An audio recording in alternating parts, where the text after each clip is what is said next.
Hello and welcome to Warhammer Wednesday.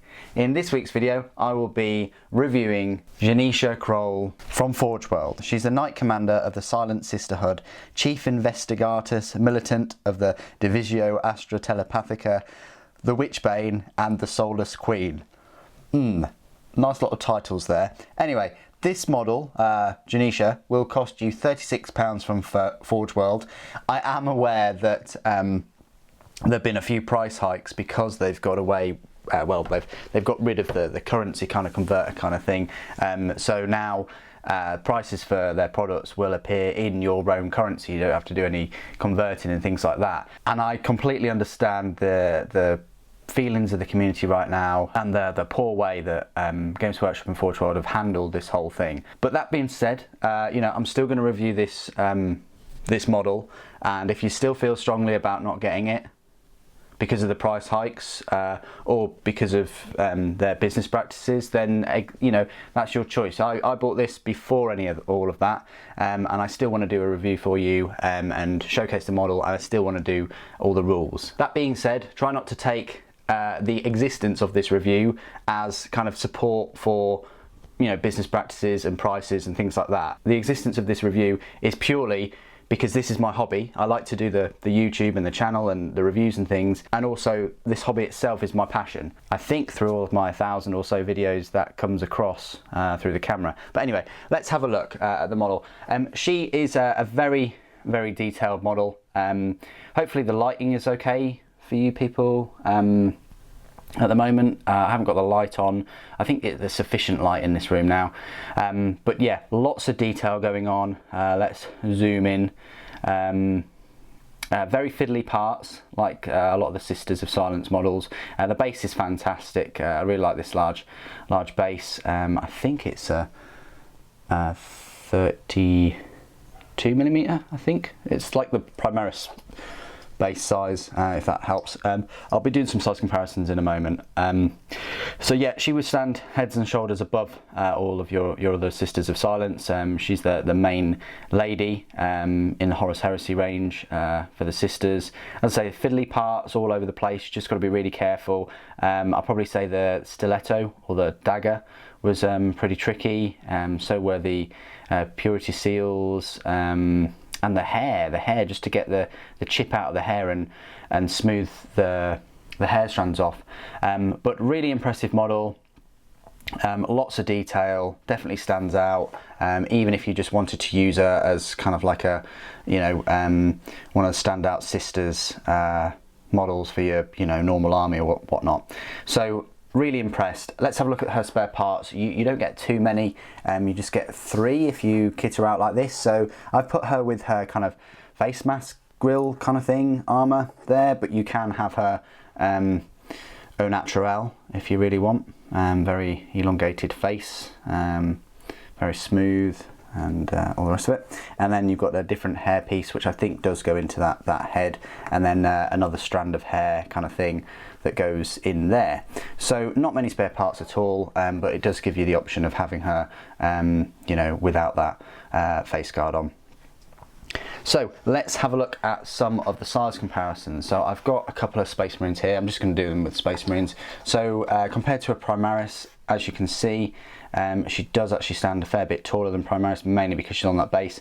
But if we just showed you one of these comparisons, then you'll see that Primaris is taller, you know, on ground level basically. So it's a base that just rises her above. As with most special characters and things, they do need to sort of pop and stand out a bit more. So in terms of the model, she is taller than a Primaris. Normal Space Marine absolutely dwarfs one of these, but normally she's still taller than a 7 foot tall Space Marine or whatever. So there you go. Hopefully that helps in terms of size comparisons. I still haven't built Scoria. I'm doing that kind of today and during this week, and I'll probably have a size comparison with him, with her at some point. Okay, so size comparison over with. Let's have a look at all of the rules. You'll find them in your book 7 Horus Heresy book from Forge World. I don't know whether she's going to make an appearance in that Warhammer 40,000 book that Forge World have finished, I think. I don't know whether she's going to make an appearance in that. I doubt it. Like, I doubt Valdor will be in there. I think it'll just be 40k rules for your kind of Horus Heresy Custodes and Sisters of Silence models, like the Charon Assault Craft and things like that. But either way, she does have rules in the Horus Heresy book. She will cost you 150 points, and now we're talking like 7th edition kind of loadout here. So we've got weapon skill of 6, ballistic skill 4, strength 3, toughness 3, only 3 wounds, initiative 5, attacks 4, leadership 10, and a save of 2+. So strong weapon skill, everything else is quite weak. Leadership's good though, and the save is pretty decent. You compare her stat line to a normal Oblivion Knight Cadre, well, you know, the same strength and toughness. They've only got 1 wound, but the Mistress has got 2, and the Mistress has got leadership 9 and save of 3+. So definitely the best kind of Sisters of Silence model in that regard then. War gear, she's got the Sword of Oblivion, an Archaeotech pistol, frag crack and psych out grenades. Can't see them on her model at all, but I assume she's carrying them somewhere. Enhanced Void Sheen Cloak and Artificer Armour, that's where you get the 2+ save. Special rules, there's quite a few.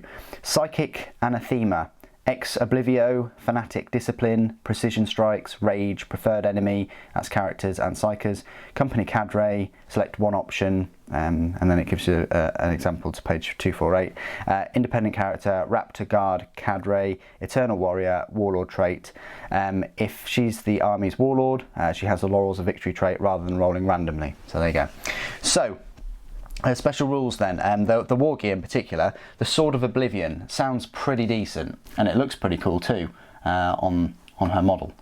The Sword of Oblivion, its range, obviously it's a melee weapon, its strength is +2, so that means she gets a strength 5, AP is 2, melee, 2-handed, Murderous Strike and Duelist's Edge. So she's getting 4 attacks there at strength 5 and AP 2, which is pretty good, but Murderous Strike, to hit rolls of a 5 or 6 are resolved separately and have instant death. So that's pretty good. I mean, already weapon skill 6, she's probably going to be hitting things on a 2+, maybe a 3+ if she's going to get characters and things, or possibly even 4+ actually. But 5 or 6 on the hit, then you get the instant death. Duelist Edge, when fighting in a challenge, the user of the weapon gains +1 to their initiative value. That's pretty good too, because then that means she's going to get initiative 6. Raptor Guard Cadre.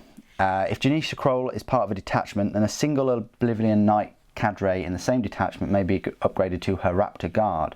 Then this squad becomes weapon skill 5 for the cost of 20 points for the whole squad. That's pretty good and definitely worth it in my opinion. So get your Oblivion Knight Cadre, which is 85 points anyway, bump them up so that they cost 105 points. Now the Oblivion Knight Cadre, they're all equipped with the execution blades.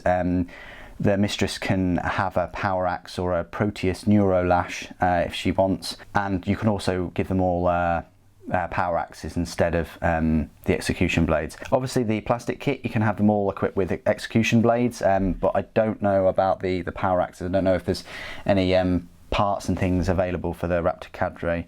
I would have hoped that Forge World have made a separate set or upgrade set for them. Anyway, Warlord trait. If she's the Warlord, then you get Laurels of Victory. Now, the Laurels of Victory, there's quite a lot to this. Basically, you may opt to re-roll the dice to seize the objective in missions where this is relevant, and you might also give D3 of your infantry units the Scout special rule. That's pretty good, but there's a whole backstory behind all of that. Anyway, her Enhanced Void Sheen Cloak. Void Sheen Cloaks are made from a micro-vitreous mesh designed to diffract and absorb energy, particularly effective against diffuse attacks. Gives her a 4+ invulnerable save, and it increases to 3+ against template and blast attacks. That's pretty good. You get any templates on there or blast attacks, 3+ for an invulnerable save. So mainly she's going to be rocking around with a 2+ normal and a 4+ invulnerable. Decent weapon skill. That sword bumps her strength up to 5, so that's decent. The only sort of downside is she's a bit squishy.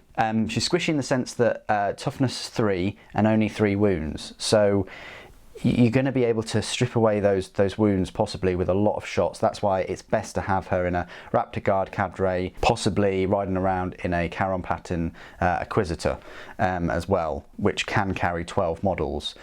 So you have your Oblivion Cadre, or your Raptor Guard, sorry, and you have Jenetia Krole in there with them, and then they're sort of somewhat protected in a way, and then they can pop out and cause some havoc with all their blades. But same kind of weaknesses as Sisters of Silence anyway, that they are vulnerable to lots of shooting attacks, and they're pretty squishy in combat. So there you go, that's all the rules for Jenetia from, I think, last year. It was February time last year her rules came out, so we've waited quite a long time, sort of like a year and a half or so, since the models come out, so that's quite a long time, and we were waiting a long time for Valdor 2. But there you go, that's the model, that's the rules. Put it in the comments what you think. As always, thank you ever so much for joining me today. Thank you for watching. The Emperor protects.